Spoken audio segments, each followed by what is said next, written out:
सुकरात के पास एक शख्स आया और पूछा कि बताएं मेरा मुस्तकबिल कैसा होगा। सुकरात ने एक कागज मंगवाया और कहा इस पर अपने ख्यालात लिखो। इसने जो जो सोचा था सब लिख डाला। सुकरात ने बता दिया कि जैसे तुम्हारे ख्यालात हैं, इसके मुताबिक वैसा ही तुम्हारा मुस्तकबिल होगा। मरूफ मुसन्निफ नपोलियन हिल कहता है, दुनिया में इतना खजाना जमीन में से नहीं निकाला गया, जितना कि इंसान ने अपने ज़हन, ख्यालात, तसव्वुरात और सोच के समंदर से हासिल किया।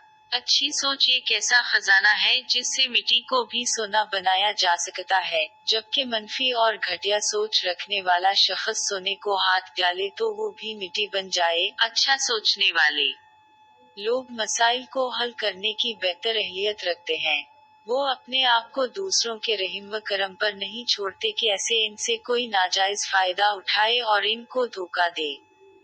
जिनकी अपनी आजाद सोच होती है, इनको गुलाम नहीं रखा जा सकता और कौमों की गुलामी असल में सोच की गुलामी होती है। एक बुनियादी आफाकी उसूल है कि बर्तन में से वही चीज बाहर आएगी जो इसमें डाली गई होगी। ये नहीं हो सकता कि इसमें डाले पानी और निकले शहद। आप अपने रोजमर्रा मामूलात में जो कुछ देखेंगे, पढ़ेंगे, सुनेंगे, या जिस किस्म के माहौल में आप रहेंगे, उसी किस्म के ख्यालात आपके ज़हन में पैदा होने लगेंगे। इसलिए अच्छा सोचिए, मुस्बत सोचिए और अच्छी सुहबत इख्तियार कीजिए। जिंदगी बेहतर होती चली जाएगी। कि हुआ जब फूलों में से गुजरती है तो इसमें भी खुशबू पैदा हो जाती है, और मनफी सोच एक ऐसा जहर है जिसका कोई इलाज नहीं।